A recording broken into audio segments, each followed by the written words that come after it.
Imagine a four-seat aircraft that looks like a scaled-down fighter jet, folds its wings to fit inside your garage, cruises faster than most sports cars, and gets better fuel economy than your SUV. Now imagine you cannot buy it. Not from a factory, not as a kit, only as a stack of paper plans mailed from a small Ohio town that takes about 5,000 hours to build. Sounds unbelievable, right? So today we are going to talk about the Dyke Delta JD2. The Dyke Delta JD2 is an American home-built aircraft designed in the mid-1960s by John Dyke, an aerospace engineer from Fairborn, Ohio, about 10 miles east of Dayton, which is genuinely the world capital of American aviation. The Wright brothers designed the first practical aeroplane there. Wright-Patterson Air Force Base sits nearby. Aviation is essentially the local industry. 4 seats, retractable landing gear, a single Lycoming engine in the nose, same one you find in half the Cessnas at any small American airport, a true double delta wing with no horizontal tail, and wings that fold upwards to sit flat on top of the fuselage, which means the whole aircraft, with the wings folded, fits inside a standard 2-car garage door, not a hangar.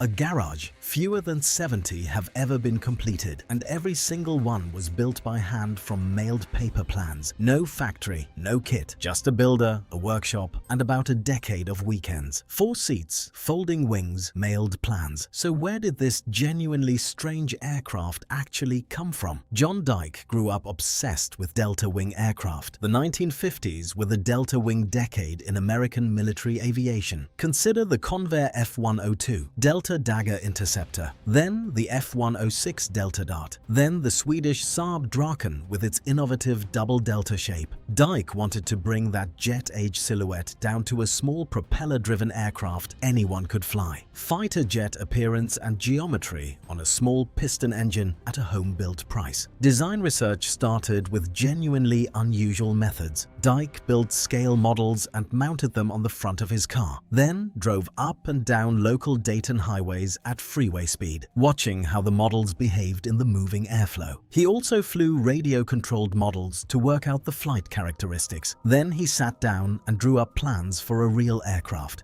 Dyke's inspirations were specifically Alexander Lippisch, the German aerodynamicist who pioneered delta wing research, and the Saab Draken double delta layout. Fold both influences together, add a lifting body fuselage that Dyke worked out from his own testing, and you have the shape that made him famous. The Dyke Delta family. Roof-mounted scale models on Dayton highways. So what happened when the fire nearly ended the whole project? Dyke completed his first full-size prototype in 1962. The JD1, a 3-seater with fixed landing gear, built specifically to prove the flight characteristics he had modeled with radio-controlled aircraft and roof-mounted scale models. First flight was July 1962. It performed as predicted. Dyke flew it for nearly 2 years. Then, on June 4th, 1964, disaster. A welding incident in Dyke's garage started a fire. The JD1 was destroyed. 145 flight hours gone. 2 years of hand-fabricated work reduced to ash on the concrete floor. Most people would have walked away from delta wing design entirely at that point. Financial loss, emotional loss. The wife's understandable suggestion of a nice quiet Cessna instead. John Dyke's wife Jenny did the opposite. She told him to build another one, bigger, better, with retractable landing gear this time, and 4 seats instead of 3. Dyke went back to the workshop.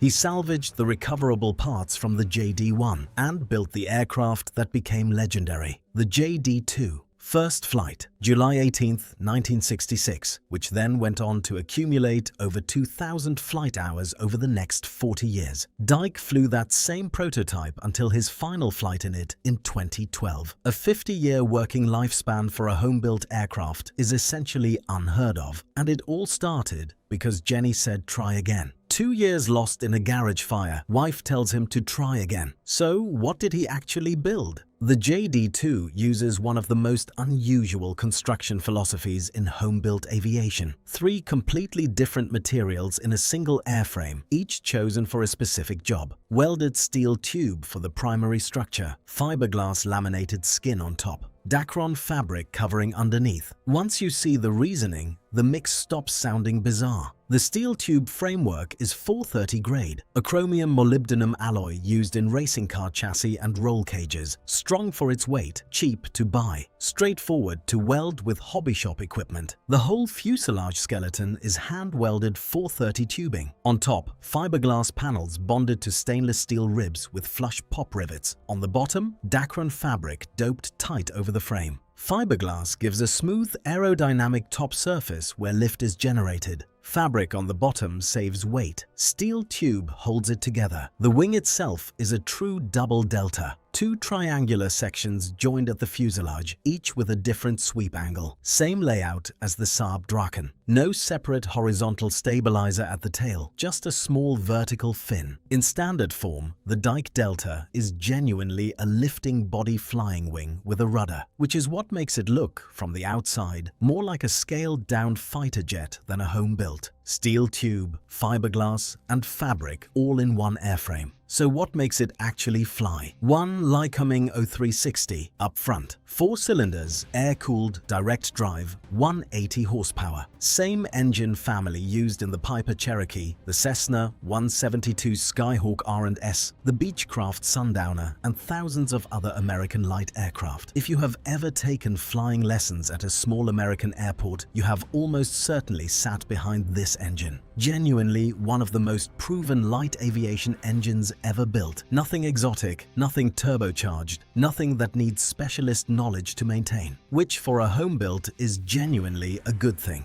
The more standard the engine, the more mechanics can help you when something goes wrong. The propeller is a constant speed unit, meaning the blade pitch changes automatically to keep the engine at optimum revs regardless of airspeed. Same idea as the transmission in a modern car adjusting itself for you, except much smoother, much smarter, and adjusted for altitude and load in real time. On climb, the blades take a bigger bite of air. On cruise, they thin out for efficiency. Pilot does not have to think about any of it. Most builds run a 2-blade or 3-blade metal prop. Some newer restorations have switched to lightweight carbon fiber 3-blade units, which shave about 20 pounds off the nose. Doesn't sound like much, but on a small aircraft, 20 pounds forward of the wing is meaningful. The engine sits in the nose. Behind it, the retractable tricycle landing gear cycles up into the fuselage in flight. Cooling air comes in through inlets in the nose, and that is essentially the whole Powerplant story. Every American general aviation pilot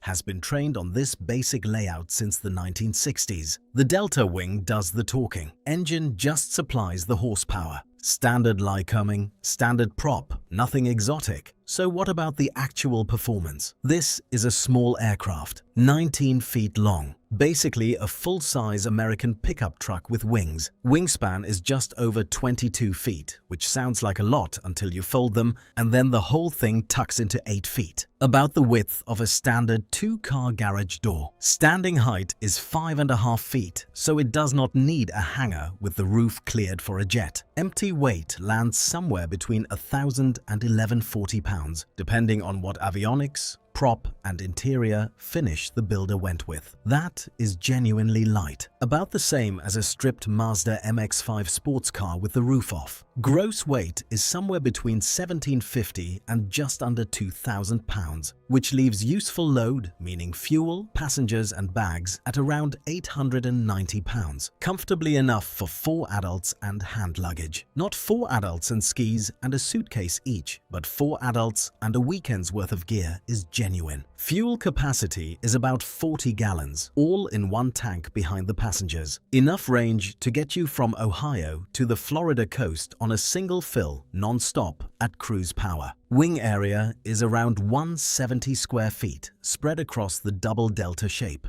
which is genuinely a lot of lift-generating surface for something this small. Now, the performance. Cruise on the standard 180 horsepower Lycoming lands in the 155 to 180 mile per hour range. genuinely faster than most sports sedans on the motorway. Well-built examples with clean airframes have been reported at 191 true airspeed at 8,500 feet, which is genuinely quick for a small piston aircraft. Rate of climb is 1,500 to 2,000 feet per minute, which means at maximum climb, it gains altitude faster than most airliners at cruise thrust. That is genuinely rare in general aviation. Takeoff roll is about 700 feet. Comfortable off a general aviation grass strip or paved runway. Cruise around 180 on 180 horsepower. So what makes the Delta Wing itself so good and so bad? The Delta Wing gives you genuine advantages no conventional aircraft can quite match. Whole wing generates lift, not just the middle section, which means lift is spread across a much larger surface at cruise. Fuel burn works out to about 7 or 8 gallons an hour. Do the maths against a 170 mile per hour cruise and you get roughly 20 miles per gallon.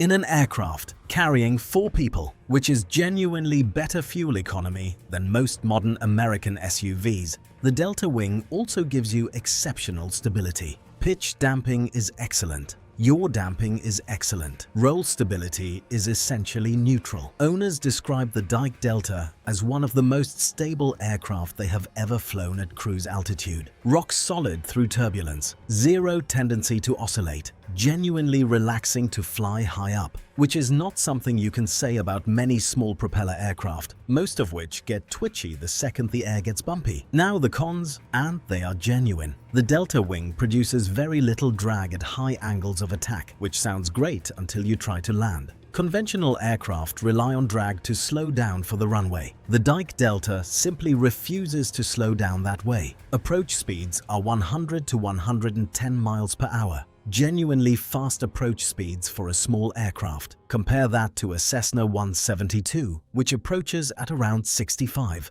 The Dyke Delta comes in nearly twice as fast, which is not a landing you want to attempt at your first small country airfield. Stall speed sits around 70 to 75, also high. A Cessna 172 stalls at around 48, nearly 30 miles per hour lower, and the Dyke Delta stall itself does not brake cleanly, it mushes. The aircraft develops a high sink rate and a temporary loss of control. Pilot has to power out of the mush before the sink rate becomes dangerous, not what you want happening at 300 feet over the runway threshold. Delta wings were supposed to give low stall speeds. In the Dyke Delta, they genuinely do not. Exceptional cruise, difficult landings. So what variants of this thing actually exist? Only 3 genuine Dyke Delta variants were ever built. The JD1, which flew from July 1962 until the garage fire in June 1964. 3-seater, fixed landing gear, slightly smaller overall. Only the prototype was completed. Then the JD2, which is the aircraft everyone means when they say Dyke Delta. First flight, July 18th, 1966. 4-seat configuration with the pilot up front and a bench for 3 passengers behind. Retractable tricycle landing gear. This is the version sold as plans from 1966 onwards. Fewer than 70 have been completed, though the actual flying population today is genuinely small. Around a dozen airworthy examples at any given time. Then the Delta Stingray, a one-off variant built in 1978 by an Ohio home builder named Lowell Borchers from Mount Vernon. Registered as N234 Lima Bravo. Wooden construction instead of steel tube. Single seat instead of 4. Genuinely a different aircraft using the same Delta layout. The Stingray won the 1980 EAAA Outstanding Design Trophy at the Oshkosh Fly-In. Impressive recognition for a first-time home builder who essentially reimagined the Dyke Delta in a different material. It flew for nearly 30 years before being retired to a museum. That is the entire Dyke Delta family. 3 variants, roughly 70 total airframes across 60 years, which by aviation standards is genuinely tiny production. But for a home built with no factory, no kit, and no marketing budget, 60 years of continuous planned sales counts as a genuinely successful run.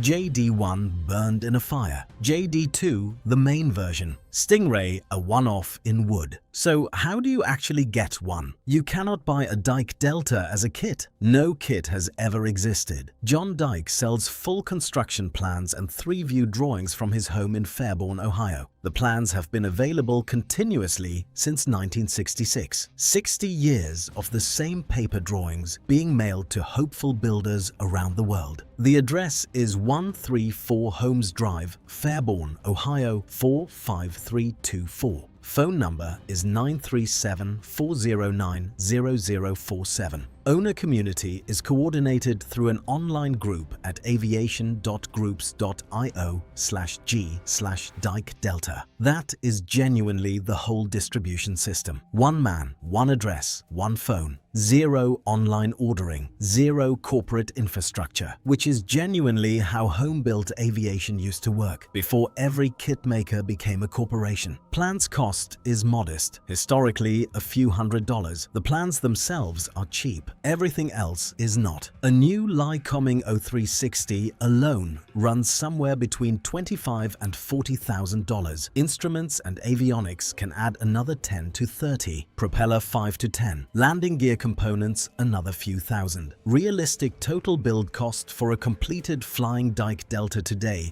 lands somewhere between $80,000 and $150,000. Roughly the cost of a decent used 4-seat certified aircraft. Except you built it yourself in your own garage over about a decade. Plans mailed from Ohio, no kit, roughly $100,000 to complete. So how long does it actually take? John Dyke himself estimates 4,000 to 5,000 hours of builder labor, which is genuinely a lot. 4,000 hours works out to roughly 10 hours a week, every week for nearly 8 years, or full-time 40-hour weeks for 2 solid years. Most builders take somewhere between 5 and 15 years to complete their Dyke Delta, working evenings and weekends around a full-time job. The steel tube welding alone consumes hundreds of hours. Every joint must be cleanly welded, inspected, and ground smooth. Hundreds of individual tubes in the primary structure, each one cut to precise length, angled correctly, and welded to the surrounding framework. Then, the whole assembly checked for square, straightness, and alignment. Any error compounds through the airframe. On top of the steelwork, the fiberglass laminating takes hundreds more hours. Every top surface panel must be laid up flat, cured, trimmed, drilled, and bonded to the stainless steel ribs with flush pop rivets. Then filled, sanded, and painted. The fabric bottom surfaces take another substantial time investment. Doped, tautened, and inspected. All of that before the engine, avionics, upholstery, and paint even come into play. The Dyke Delta is not a fast build, not by any standard, genuinely a labor of love, which explains why fewer than 70 have been completed in 60 years of plans being available. 5,000 hours, 15 years of weekends. So what did the aviation world actually think of this thing? The Dyke Delta genuinely earned its cult status. 1963 EAA Outstanding Design Award. Featured aircraft at the 2019 Air Venture Oshkosh, the largest air show on the planet. NASA-funded flight testing performed by Kelly Aerospace, towing the Delta behind another aircraft to gather engine-off glider data for spacecraft designs. University of Utah and Wright-Patterson Air Force Base Structural Laboratory both evaluated the airframe. John Dyke himself reputedly said the Delta, quote, flies like other planes should but do not, end quote. Owners with thousands of hours on Cessnas and Pipers describe it as the most stable aircraft they have ever flown at cruise. Fuel economy that shames family cars. 4 seats that folds into a garage, all from one Ohio engineer and one wife who refused to let a fire end the project. The prototype JD2, registered N555 Alpha, was donated by John Dyke to the EAA Aviation Museum at Oshkosh in 2019. It sits on display today. 60 years after John Dyke first strapped scale models to his car and drove down Dayton highways, the Dyke Delta remains one of the most genuinely original American home-built aircraft ever designed, and people who fly them still love them.